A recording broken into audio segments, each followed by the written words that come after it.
Olá! Hoje o assunto do mundo político são as manifestações bolsonaristas esperadas para o 7 de setembro. O Brasil está na expectativa e se pergunta qual o tamanho dos atos. Vão ser protestos pacíficos? Qual o perfil das pessoas que irão às ruas apoiar o presidente Bolsonaro? Haverá ataques ao Supremo e à democracia? Sobre essas muitas questões, eu vou conversar com o cientista político Rafael Cortes, analista político da Tendências Consultoria, que fala comigo de São Paulo. Muito obrigada, Rafael, por atender o Mundo Político, a TV Assembleia de Minas. Eu que agradeço o contato, um prazer estar conversando com vocês do Mundo Político e da Assembleia de Minas, é um prazer. Rafael, quem vai às ruas nesse feriado, não é? Que perfil tem as pessoas na sua projeção que vão para as ruas? Me parece que aquele eleitorado mais fiel, que tem uma identidade de valores e visão de mundo com o presidente Bolsonaro, né? Quando a gente olha ao longo do exercício do mandato, em boa medida a gente pode contar essa história como uma história em que o presidente saiu de um espaço em que ele representava, ele personificava todo aquele sentimento eleitoral contrário ao mainstream político, por isso da sua eleição em 2018, e ao longo do exercício do mandato uma série de grupos com maior ou menor intensidade foram se afastando do governo por diversas razões, algumas associadas à questão de combate à corrupção, outras ao desempenho da agenda econômica, mas seja como for, na atual conjuntura, e aí olhando mais precisamente para as manifestações do 7 de setembro, me parece que resta aquele tipo de eleitor, aquele tipo de manifestante que tem uma expressão de acordo, de identidade com algumas teses do presidente, em particular a tese de que haveria uma restrição ao uso do poder político do presidente por parte das demais instituições, em particular destaque para o Supremo Tribunal Federal, como se o Supremo Tribunal Federal fosse um obstáculo para a livre manifestação do exercício do poder do presidente Bolsonaro. Há um recorte pelo noticiário, um recorte de categorias, né? Por exemplo, caminhoneiros que foram apoiadores de Bolsonaro em 2018, né? Há expectativa também que policiais militares participem das manifestações e mesmo parece uma mobilização entre evangélicos, em que pese que evangélicos aparecem nas pesquisas bastante divididos sobre Bolsonaro. É possível a gente fazer esse recorte ou é mais amplo do que isso? Em boa medida, sim. Em comum essa identificação em relação a alguns pontos levantados pelo presidente Bolsonaro e quando a gente olha com um pouco mais de cuidado, o perfil são bem essas categorias ou tipos de movimentos sociais e apoiadores que podem ser divididos, me parece, num conjunto entre três tipos. O primeiro tipo, dos valores associados à questão religiosa, que é um elemento muito presente na maneira como o presidente se manifesta e se legitima perante a sociedade. Inclusive está lá no seu bordão eleitoral, no seu bordão de governo, referência a Deus. Isso ajuda a criar essa conexão. O segundo tipo tem a ver, me parece, com categorias e associações associadas à questão do uso da força, né? Sobretudo dos policiais militares, mas mesmo de pessoas que apoiam com muita ênfase o papel das Forças Armadas. Isso também porque o presidente tem um histórico oriundo das Forças Armadas e recorrentemente participa desses eventos e está muito próximo a esse universo, o que facilita essa identificação. E terceiro, são categorias, os caminhoneiros são um exemplo, mas não só dos caminhoneiros, que receberam benefícios mais concretos ao longo da atual administração. Tem algumas agendas que é muito cara ao presidente Bolsonaro. O caso dos caminhoneiros, por exemplo, o presidente está sempre na linha de frente para tentar algum tipo de política relacionado a frete, por exemplo, a preço de frete, a preço dos combustíveis, daí que é uma categoria que, em tese, pode estar com alguma presença significativa lá no 7 de setembro. O ministro Ricardo Lewandowski fez um alerta contra a possibilidade de ação armada durante essas manifestações bolsonaristas. Fez esse alerta através de uma coluna que ele escreveu no jornal Folha de São Paulo, e falando em não ultrapassar um limite, não é? Fazendo uma referência ao Rubicão, a ideia do Rubicão, porque é um limite que não tem volta, não é? Essa ideia do limite que não tem volta. Falou que isso é cometer crime inafiançável e tal.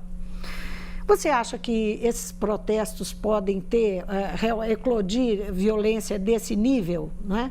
Com gente armada, ou nós podemos esperar uma contenção? Nós vimos os organizadores se esforçando para tentar reduzir os discursos, baixar um pouco a bola, no sentido de ficar aí, como gosta de dizer o presidente, dentro das 4 linhas.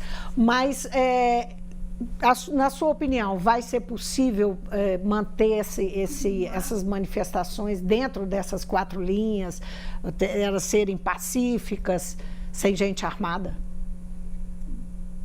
Olha, o risco de algum incidente, de algum episódio de violência política, ele existe, né? Aliás, essa é uma característica do atual momento democrático brasileiro, de uma certa confusão, né? Um problema de segurança pública, de alguma maneira, chegando às questões políticas. Então, a gente assiste em diversas oportunidades, redutos eleitorais, onde o Estado não está presente, então é muito difícil fazer campanha de forma normalizada. Então, essa associação entre problemas de segurança pública e política é um dado que o Brasil precisa olhar com cuidado, especialmente nessa atual conjuntura, que é uma conjuntura marcada por crise entre os poderes, um tensionamento institucional. É verdade que, mais recentemente, muda um pouco a ênfase dessa mobilização, menos voltada para a questão da crítica ao Supremo Tribunal Federal e mais em nome da defesa da liberdade, de uma interpretação desse dispositivo constitucional, de uma maneira a tirar um pouco o peso. Mas o próprio presidente Bolsonaro, mais recentemente, fez uma frase, alguma coisa nessa direção, né? Se quiser paz, esteja preparado para a guerra. Então, só a utilização dessas categorias dá um pouco o tom, como nós estamos no limiar, nessa fronteira que é tênue. E, nesse sentido, a manifestação do ministro Lewandowski, me parece que é importante, porque ele, de alguma maneira, ele dialoga com possíveis teses que são colocadas de uma possível intervenção militar para a garantia de lei da ordem, né? O tal do artigo 142 da Constituição, que é visto como um mecanismo que legitimaria determinado comportamento em nome de combate a uma crise, né? E aí o ministro Lewandowski, no fundo, coloca, olha, na verdade, não existe essa possibilidade, no fundo, quem quer que tenha essa ousadia vai estar cometendo um crime. Então, nós estamos no limiar, né? Sobretudo se tiver muita gente, às vezes é difícil fazer o controle e pode ser que ocorram aqui e acolá episódios mais localizados, mas isso não significa que a gravidade da questão deve ser minimizada. Então, de fato, nós estamos numa era que é preciso ser observado esse tema com muito cuidado. Agora, uma expectativa grande é sobre o tamanho, não é? Qual será o tamanho dessa manifestação ou dessas manifestações? Porque é evidente que o presidente Bolsonaro busca uma demonstração de força, não é? Todo o movimento bolsonarista, o núcleo de apoio dele mais próximo, todo mundo trabalha no sentido de buscar uma mobilização. Há, inclusive, nós sabemos, isso foi divulgado e, inclusive, foram interceptados recursos, não é, para financiamento dessa mobilização, parte dessa mobilização. Isso não é novidade. Se conseguir, você acredita que o que Bolsonaro na sua opinião, vai fazer com esse apoio, se ele conseguir uma mega manifestação? Isso, segundo os organizadores, seriam milhões nas ruas.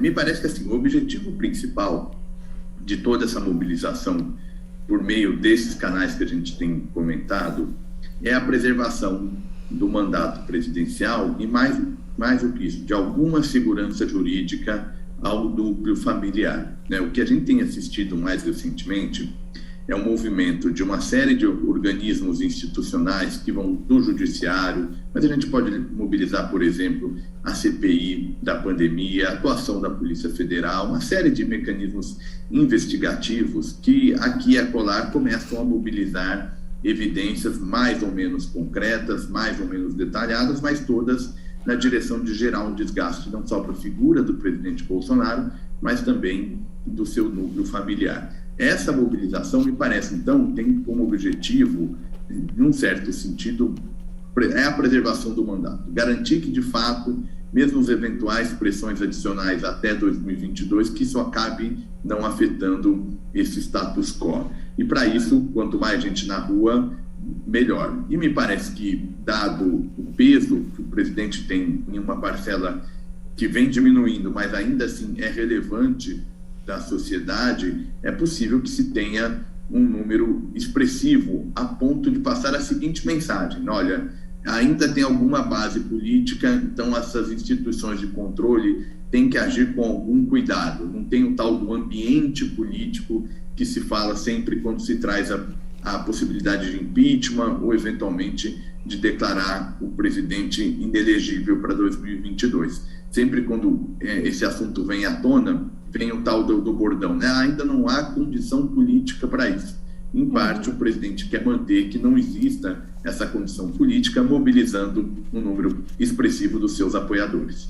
Agora, será que ele consegue atingir também grupos que claramente ou estão se dividindo, que o apoiaram em 2018, ou estão se dividindo e alguns já desembarcaram e outros ficaram, como é o caso dos evangélicos, né? Como eu mencionei, isso aparece em pesquisa, os próprios militares que não falam muito em on, mas falam nos bastidores, há uma divisão no alto comando do Exército em relação a ele, e essa semana nós vimos uma clara divisão entre os grandes entre banqueiros e os grandes empresários paulistas, mostrando que há um desembarque mesmo, né?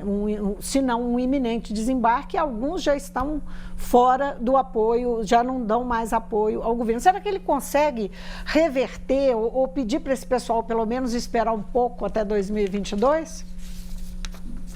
Olha, se a gente tiver como termômetro, né, essa mobilização, pensando no quadro eleitoral, por exemplo, a chance de sucesso é muito baixa, né? Como você muito bem mencionou, olhando numa lente um pouco mais ampliada, há uma tendência expressiva de isolamento por parte do presidente, por conta, enfim, de um desempenho no poder muito, muito complicado, que vai desde o problema econômico, como, por exemplo, o debate sobre inflação, especialmente naqueles bens que afetam o consumo e o bem-estar das classes mais vulneráveis, mas também o andamento das reformas estruturais, a própria dificuldade do Brasil avançar no fronte externo, enfim, tem uma série de razões para alguma decepção de uma parte dos seus apoiadores com o governo. Mas quando a gente coloca a lente, né, num número de apoio necessário para ao menos garantir ou ajudar nessa luta pelo mandato, é possível que a gente veja um número razoavelmente expressivo nas ruas, ainda que muito longe do que já foi, seja lá no momento da eleição de 2018, seja em outras oportunidades em que o presidente foi se manifestando e mobilizando esse eleitorado. Isso porque, no fundo, o presidente agora tem o ônus e o bônus de ser governo, né? Lá atrás, eram manifestações, um lema de contraponto ao status quo. Na verdade, agora o presidente é o status quo, o presidente e o seu núcleo político. Quando o governo não faz um bom desempenho, o problema base política vai se exacerbando e diante dessa tensão institucional, desse jogo entre polícia e militares versus político, enfim, isso acaba prejudicando a imagem do presidente, ainda que vá um número expressivo, não é suficiente para colocá-lo de novo na condição de favorito, por exemplo, numa campanha de reeleição. Mas pode ajudá-lo, por exemplo, dentro do Congresso. Ele tem encontrado dificuldade no Senado, né? Se ele conseguir colocar muita gente na rua.